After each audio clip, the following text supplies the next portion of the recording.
दोस्तों, क्या आप मनपसंद ट्रैक्टर खरीदना चाहते हैं लेकिन धनराशि की कमी हो रही है? तो आपके पास एक अच्छा विकल्प है ट्रैक्टर फाइनेंस।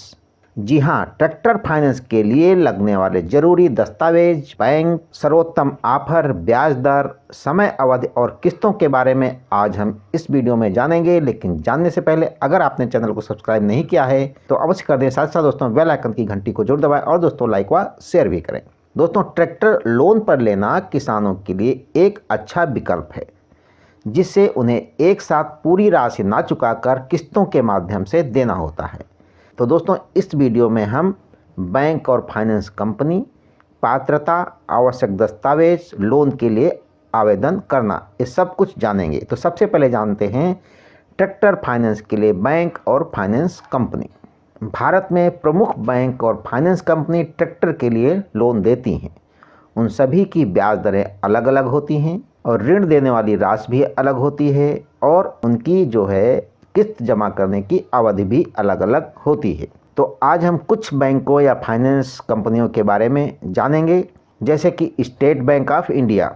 इसकी ब्याज दर जो है 9 से लेकर 10.25% है प्रतिवर्ष और ऋण की राशि जो है वो 100% तक फाइनेंस होती है और समयावधि जो है इसकी अधिकतम 5 वर्ष। ICICI बैंक इसमें 13 से 22% प्रतिवर्ष ब्याज दर है और 90% तक फाइनेंस देती है और इसकी भी टाइमिंग अधिकतम 5 वर्ष है। और HDFC बैंक जो है 12.6% से लेकर 23.3% प्रतिवर्ष है और 90% तक फाइनेंस देती है और अधिकतम 5 वर्ष तक जो है रीपेमेंट का समय है।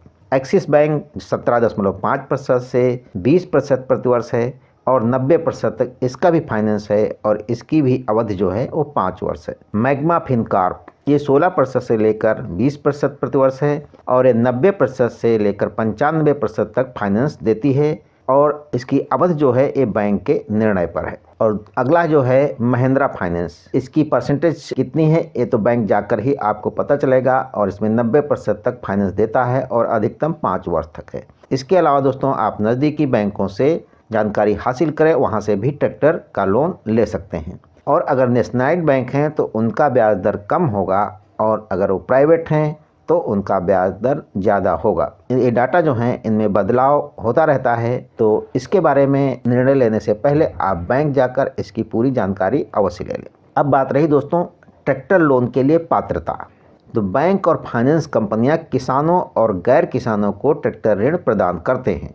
जैसे किसानों के लिए जो पात्रता मानदंड है वो है आवेदकों की आयु जो है 18 वर्ष से अधिक होनी चाहिए और फंडिंग की तिथि को अधिकतम आयु जो है 60 वर्ष से कम होनी चाहिए। आवेदक के पास कम से कम 2 एकड़ कृषि भूमि होनी चाहिए। और गैर किसानों के लिए पात्रता मानदंड क्या है दोस्तों? आवेदकों की आयु जो है 18 वर्ष से अधिक होनी चाहिए, फंडिंग की तिथि को अधिकतम आयु 60 वर्ष से कम होनी चाहिए और आवेदक की न्यूनतम वार्षिक आय जो है 1,50,000 रुपये होनी चाहिए। आवश्यक दस्तावेज, तो ट्रैक्टर लोन से पहले और बाद में आपको ऋणदाता को जो विभिन्न दस्तावेज जमा करने होंगे, तो पूर्व स्वीकृत दस्तावेज कौन से हैं? इसमें है अच्छे से भरा हुआ आवेदन पत्र, 2 नवीनतम passport photo, driving licence, PAN card या बैंक पासबुक या आधार कार्ड और निवास का प्रमाण पत्र, जमीन का प्रमाण पत्र जैसे कि ऋण पुस्तिका, खसरा, नकल इत्यादि और डीलर द्वारा जारी ट्रैक्टर का कोटेशन।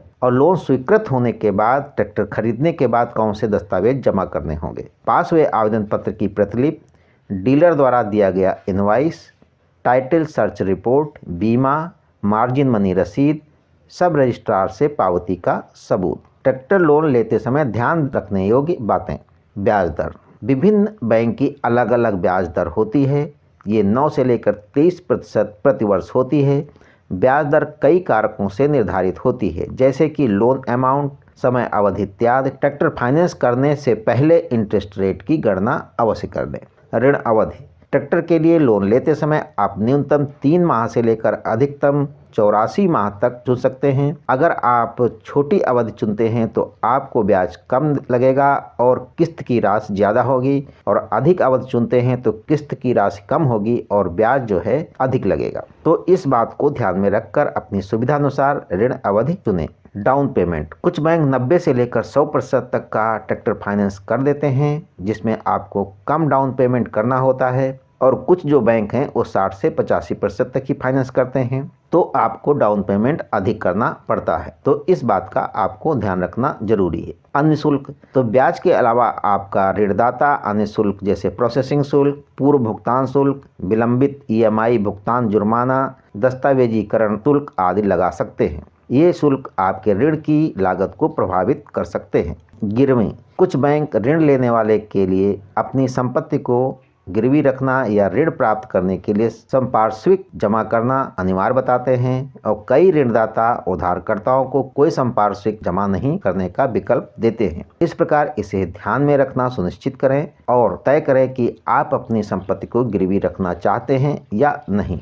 लोन के लिए आवेदन कैसे किया जा सकता है? तो दोस्तों, लोन के लिए आप जो है ऑफलाइन और ऑनलाइन दोनों प्रकार से आवेदन कर सकते हैं। ऑफलाइन आवेदन करने के लिए आपको आवश्यक दस्तावेज लेकर बैंक या फाइनेंस कंपनी के निकटतम शाखा में जाना होगा और बैंक प्रतिनिधि के पास ऋण संबंधित आवेदन पत्र और दस्तावेज जमा करने होंगे। ऑनलाइन आवेदन, आजकल लगभग सभी बैंक ऑनलाइन आवेदन की सुविधा प्रदान कर रहे हैं। ऑनलाइन आवेदन करने के लिए आपको बैंक या फाइनेंस कंपनी की आधिकारिक वेबसाइट पर जाकर अप्लाई फॉर लोन सेक्शन से जाकर अपना विवरण भरना होगा और आवश्यक जानकारी और दस्तावेज वेबसाइट पर अपलोड करने होंगे। इसके बाद फॉर्म को सबमिट करना होगा। तो दोस्तों, ट्रैक्टर लोन संबंधित ये थी जानकारी। लेकिन दोस्तों, अभी तक आपने चैनल को सब्सक्राइब नहीं किया तो अवश्य कर दें। साथ साथ दोस्तों लाइक और शेयर भी करें। जय किसान दोस्तों।